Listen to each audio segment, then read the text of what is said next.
पृथ्वी को पुणी फेरबे कि डायनोसर। हाँ दर्शक बंधु, एमिति किछि कथा को नहीं एबे चर्चा जोर धरिछि।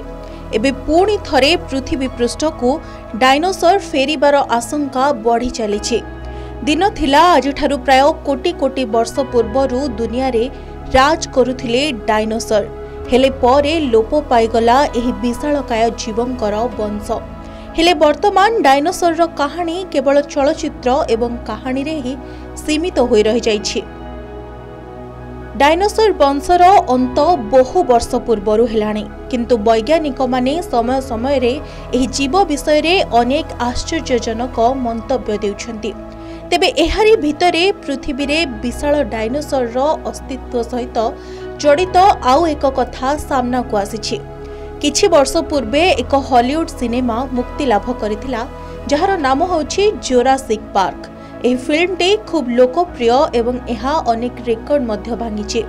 किंतु कोन आपण जानंती कि जोरासिक पार्क चलचित्र निर्माण पछरे थिबा वैज्ञानिक माने आज भी विश्वास करंती जे एही विशालकाय विलुप्त डायनोसर पुणी थरे पृथ्वी को फेरी पारंती। आ सबुठारु आश्चर्यजनक कथा हेउछि एबे वैज्ञानिक कहिसंती डायनोसर पुणी थरे पृथ्वी पृष्ठ को फेरिबे।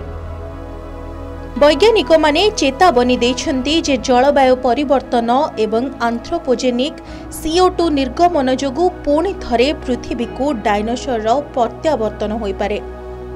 सेमाने कहिसंती जे प्राय 294 नियुत वर्ष पूर्वरु आग्नेयगिरी उद्गीरण हेतु कार्बन डाइऑक्साइड स्तर वृद्धि सरीसृप एवं डायनोसर वंश वृद्धि रे प्रमुख भूमिका ग्रहण करिथिला।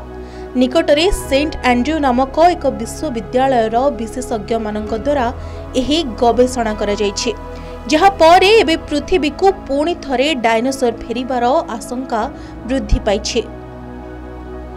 विश्वास करा जाए 6 कोटी वर्ष पूर्वरु गोटे छोट ग्रह पृथ्वी सह धक्का होइथिला, फलरे महाविनाश घटिथिला एवं पृथ्वीर 2/3 जीवन विलुप्त हो जाइथिला, जेउथिरे डायनोसर अन्यतम थिला। एही अध्ययन अनुसार डायनोसर समाप्ति उल्कापिंडर धक्का हेतु होई नथिला, बरং एक विशाल उल्कापिंड धक्का देबा परे बाहरिथिबा अत्यधिक धूली एवं आवर्जन द्वारा घटिथिला।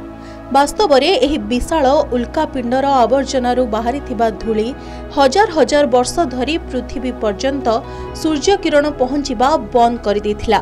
आपण जानि आश्चर्य हेबे जे 2000 गीगाटन रो एही धूली पृथ्वीर वायुमंडल रे प्राय 15 वर्ष पर्यंत रहिला, जेउथिपाई पृथ्वीर उद्भिद एवं अनेक प्राणी विलुप्त हेबाकु लागिले। एही कारणरू डायनोसर माने मध्य खाद्य पाइले नाही एवं सेमाने धीरे धीरे संपूर्ण भावरे विलुप्त होई गले। किंतु एबे सेमानंक पई अनुकूल परिवेश सृष्टि हेले सेमाने पुणी थरे पृथ्वी को फेरी पारिबे बोली वैज्ञानिक माने कहिसेंती। जीवाश्म माध्यमरे पुरातन कालर विलुप्त जीवंक विषय पता लगाइबा आदौ सहज काम नुहे।